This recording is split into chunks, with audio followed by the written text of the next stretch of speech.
এ বিষয়ে আলোচনার জন্য স্টুডিওতে আছেন সহকর্মী আফজাল হোসেন। যাচ্ছি তার কাছে। আফজাল, আপনাকে স্বাগত জানাচ্ছি। ধন্যবাদ জাফর। আফজাল, আমরা প্রতিবেদনটিতে জেনারেল আজিজের প্রতিক্রিয়ার কিছু অংশ দেখলাম। একটু বিস্তারিত জানাবেন, জেনারেল আজিজ নিষেধাজ্ঞার পরে আসলে তিনি কি ভাবছেন, তার প্রতিক্রিয়াটা আসলে কীরকম? না, তিনি মোটা দাগে ওয়াশিংটনকেই চ্যালেঞ্জ ছুড়ে দিয়েছেন যে তার বিরুদ্ধে যে দুটি অভিযোগ, সেই দুটি অভিযোগই অসত্য এবং অসত্য তথ্যের ভিত্তিতেই মার্কিন যে স্টেট ডিপার্টমেন্ট যে নিষেধাজ্ঞাটি দিয়েছে এটি তিনি মনে করছেন এবং তিনি চ্যালেঞ্জ দিয়ে বলছেন যদি তার বিরুদ্ধে ধরনের অভিযোগের প্রমাণ দিতে পারে তাহলে তিনি যে কোনো পরিণতি ভোগ করবেন। তার বক্তব্যের মোটা দাগে কয়েকটি পয়েন্ট আমরা তুলে ধরে চেষ্টা করেছি।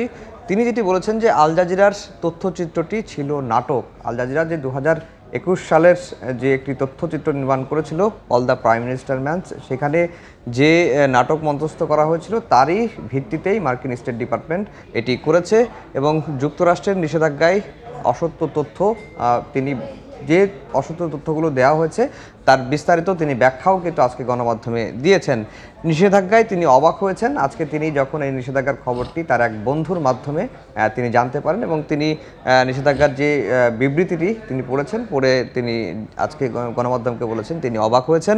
অভিযোগ প্রমাণ করতে পারলে পরিণতি যে কোনো পরিণতি হয় সেটি তিনি মেনে নেবেন এবং দুটি যে অভিযোগ, এই আজিজ আহমেদ মূলত 3 বছর সেনাপ্রধানের দায়িত্ব পালন করেছেন, এর আগে 4 বছর বিজিবির মহাপরিচালকের দায়িত্ব পালন করেছেন এবং তিনি যেটি বারবার বলার চেষ্টা করছেন যে এই দায়িত্ব পালনকালে অর্থাৎ বিজিবির মহাপরিচালক থাকাকালে এবং সেনাবাহিনীর প্রধান থাকাকালে তিনি ক্ষমতার অপব্যবহার করে তার বিরুদ্ধে যে অভিযোগটি আনা হয়েছে যে ভাইয়ের সঙ্গে যোগসাজশ করা হয়েছে সেনাবাহিনীর ঠিকাদারি এর কাজ পাইয়ে দেওয়ার বিষয়টি, এটি একটি। আরেকটি হচ্ছে যে তিনি তার যে ভাইদের অপরাধমূলক যে কার্যক্রম তারা ভাইগুলো করেছেন তারা যেন জবাবদিহি এড়িয়ে যেতে পারেন তার ব্যবস্থা তিনি করেছেন এবং এই দুটি অভিযোগেরই বিস্তারিত জবাব দিয়েছেন এবং ওয়াশিংটনকে তিনি চ্যালেঞ্জ ছুড়ে দিয়েছেন যে যদি তার পেশাগত দায়িত্ব পালনকালে এ ধরনের কোনো অপরাধ তিনি করেননি এবং সেটার যদি প্রমাণ দিতে পারে তাহলে তিনি যে কোনো পরিণতি তিনি ভোগ করবেন। মূলত মোটা দাগে আজিজ আহমেদের যে প্রতিক্রিয়া এবং মার্কিন যুক্তরাষ্ট্রের যে নিষেধাজ্ঞা এই বিষয়টি তিনি তুলে ধরার চেষ্টা করেছেন। আফজাল, আমরা জেনারেল আজিজের প্রতিক্রিয়া তো দেখলাম, তবে এই প্রেক্ষিতে কিন্তু সারা দেশেও কিন্তু একটা আলোচনা হচ্ছে। সরকার পক্ষ যেমন আলোচনা করছে, একইভাবে বিরোধী পক্ষের বিষয়টি আলোচনা এসেছে। আমরা এই বিষয়ে সরকারের পররাষ্ট্রমন্ত্রী সহ অন্যান্যরা যে কথা বলেছেন সেটি একটু জেনে তারপর আবার আপনার কাছে ফিরব। পররাষ্ট্রমন্ত্রী ডক্টর হাসান মাহমুদ বলেছেন সাবেক সেনাপ্রধান জেনারেল আজিজ আহমেদের বিরুদ্ধে নিষেধাজ্ঞার বিষয়ে আগেই বাংলাদেশকে জানিয়েছিল মার্কিন যুক্তরাষ্ট্র। ভিসা নীতির আওতায় নয়, অন্য আইনে দেওয়া হয়েছে নিষেধাজ্ঞা, এমনটাও জানান তিনি। আর নিষেধাজ্ঞা ইস্যুতে বিস্তারিত জানেন না বলছেন স্বরাষ্ট্রমন্ত্রী। মানবাধিকার লঙ্ঘনের অভিযোগ তুলে 2021 সালের ডিসেম্বরে র্যাবের কর্মকর্তাদের বিরুদ্ধে নিষেধাজ্ঞা দেয় মার্কিন যুক্তরাষ্ট্র, যা দুদেশের সম্পর্কে তৈরি করে টানাপোড়েন। 2023 সালের মে মাসে দেশটি তাদের পুরনো ভিসা নীতি নতুন করে ঘোষণা করে। সেখানে বাংলাদেশের নির্বাচন প্রক্রিয়ায় অযাচিত হস্তক্ষেপ বা প্রভাব বিস্তার করলে ভিসা নীতি প্রয়োগের ঘোষণা দেওয়া হয়। এরই মধ্যে বাংলাদেশে অনুষ্ঠিত হয় দ্বাদশ জাতীয় সংসদ নির্বাচন। নিরঙ্কুশ বিজয় নিয়ে সরকার গঠন করে আওয়ামী লীগ। গেল সপ্তাহে বাংলাদেশ সফর করেন নির্বাচনের আগের আলোচিত চরিত্র মার্কিন সহকারী পররাষ্ট্রমন্ত্রী ডোনাল্ড লু। অতীত পেছনে ফেলে দুদেশের সম্পর্ক এগিয়ে নেওয়ার কথা বলেন তিনি। এর মাত্র কয়েকদিন পর সোমবার রাতে দুর্নীতিতে সম্পৃক্ততার অভিযোগ তুলে সাবেক সেনাপ্রধান জেনারেল আজিজ আহমেদ এবং তার পরিবারের যুক্তরাষ্ট্রে প্রবেশের উপর আসে নিষেধাজ্ঞা। কিন্তু সে অভিযোগের সপক্ষে তাদের হাতে কোনো প্রমাণ আছে কিনা তার কোনো উল্লেখ নেই মার্কিন পররাষ্ট্র দফতরের বিবৃতিতে। এ নিয়ে মঙ্গলবার ঢাকা রিপোর্টার্স ইউনিটিতে এক অনুষ্ঠানে পররাষ্ট্রমন্ত্রী জানান, বিবৃতি প্রকাশের আগে মার্কিন যুক্তরাষ্ট্রে বাংলাদেশি মিশনকে জানিয়েছিল দেশটি ভিসা নীতির আওতায় নয়, foreign operations and related appreciation আইনে জেনারেল আজিজের উপর নিষেধাজ্ঞা দেওয়া হয়েছে বলেও জানান তিনি।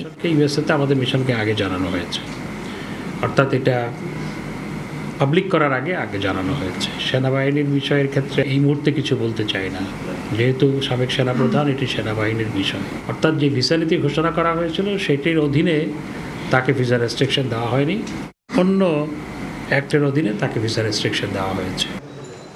এদিকে মঙ্গলবার সচিবালয়ে গণমাধ্যম কর্মীদের প্রশ্নের উত্তরে স্বরাষ্ট্রমন্ত্রী জানান, আনুষ্ঠানিক কোনো চিঠি আসেনি স্বরাষ্ট্রের কাছে। আমেরিকান সরকার কিন্তু অনেক দেশে অনেক পার্সোনাল লেভেলেও এই ধরনের নিষেধাজ্ঞা দিয়েছেন, অনেক দেশে দিয়েছে, কাজেই এটা তাদের জন্য নতুন কিছু নয়। আমাদের যাকে দিয়েছেন এটা আমাদের কাছে এখনো সঠিকভাবে আমাদের কাছে আসে নাই। তবে মার্কিন নিষেধাজ্ঞা নিয়ে উদ্বিগ্ন নয় বলেও জানান সরকারের মন্ত্রীরা। ডিটেল না হলে আমি শাতিলা শারমিন, সময় সংবাদ, ঢাকা। এদিকে মার্কিন নিষেধাজ্ঞায় খুশি হওয়ার কিছু নেই জানিয়ে নিজ শক্তিতেই দাবি আদায়ে জোর দিয়েছেন বিএনপি মহাসচিব মির্জা ফখরুলের দাবি, দুর্নীতির কারণে আজিজের ওপর নিষেধাজ্ঞা দেওয়া হয়েছে। এদিকে আওয়ামী লীগ সাধারণ সম্পাদক ওবায়দুল কাদের বলেছেন, নিষেধাজ্ঞার বিষয়টি মার্কিন ভিসা নীতির আওতায় পড়ে না। নির্দলীয় নিরপেক্ষ সরকারের অধীনে নির্বাচনের দাবিতে সরকার বিরোধী আন্দোলনের পাশাপাশি নির্বাচনের আগে কূটনৈতিক মহলেও ব্যাপক তৎপরতা চালিয়েছিল বিএনপি। বিভিন্ন সময় মার্কিন রাষ্ট্রদূত সহ বাংলাদেশে অবস্থানরত পশ্চিমা দেশের কূটনীতিকদের সঙ্গে দফায় দফায় বৈঠক করে তারা। 2021 সালের ডিসেম্বরে র্যাবের উপর মার্কিন নিষেধাজ্ঞার পর বিএনপিকে উচ্ছ্বসিত হতেও দেখা যায়। তবে সাবেক সেনাপ্রধান জেনারেল আজিজের উপর মার্কিন নিষেধাজ্ঞায় উল্টো সুর দলটির। এ নিয়ে খুশি হওয়ার কিছু নেই বলে মন্তব্য করেন বিএনপি মহাসচিব। বলেন, নেতাকর্মীদের এই বিষয়ে বিভ্রান্ত হওয়ার কিছু নেই, কোনো নিষেধাজ্ঞা নয়, বরং নিজেদের শক্তিতেই সরকার পতন আন্দোলন ত্বরান্বিত করার বিষয়ে জোর দেন তিনি। আমার নিজের ঘর যদি আমি নিজে সামলাতে না পারি, অন্য কেউ আমার ঘর সামাল দেবে না। অনেকেই খুশি হবেন যে আপনার আজিজের স্যাংশন এসছে। আমি মনে করি যে ওটা হচ্ছে আরেকটা বিভ্রান্ত করা। র্যাবের বিরুদ্ধে হয়েছে, আপনার র্যাব সংগঠন হিসেবেই বন্ধ, পুলিশের 9 জন ছিল, তখন তো স্যাংশন হয়েছিল। তাতে কি ওদের সেই ভয়ঙ্কর যাত্রা যেটা, সেই যাত্রা বন্ধ হয়েছে? বন্ধ হয়। নিজেদের পায়ে নিজেদের দাঁড়াতে হবে। এদিকে সাবেক সেনাপ্রধানের ওপর যুক্তরাষ্ট্রের দেয়া নিষেধাজ্ঞার বিষয়ে আওয়ামী লীগ সাধারণ সম্পাদক বলেছেন, ভিসা নীতির আওতায় নয়, ভিন্ন আইনে এই নিষেধাজ্ঞা দেয়া হয়েছে। এ নিয়ে পররাষ্ট্রমন্ত্রীর বক্তব্যকে সমর্থন করে তিনি বলেন, এর বেশি বলার কিছু নেই। ধানমন্ডিতে দলীয় সভানেত্রীর কার্যালয়ে সংবাদ সম্মেলনে এ কথা জানান তিনি। আমাদের পররাষ্ট্র মন্ত্রণালয় যেটা বলেছে, বাংলাদেশের মিশনকে জেনারেল আজিজের বিষয়ে অবহিত করা হয়েছে। জেনারেল আজিজের বিরুদ্ধে আসলে যে ব্যবস্থা নেওয়া হয়েছে সেটা ভিসা নীতির প্রয়োগ নয়, এটি অ্যাপ্রোপ্রিয়েশন আইনের অধীনে। এ সময় উপজেলার দ্বিতীয় ধাপের নির্বাচন ও ফলাফলের প্রসঙ্গে গণমাধ্যমের সঙ্গে কথাও বলেন আওয়ামী লীগ সাধারণ সম্পাদক। আহমেদ সালেহিন, সময় সংবাদ, ঢাকা।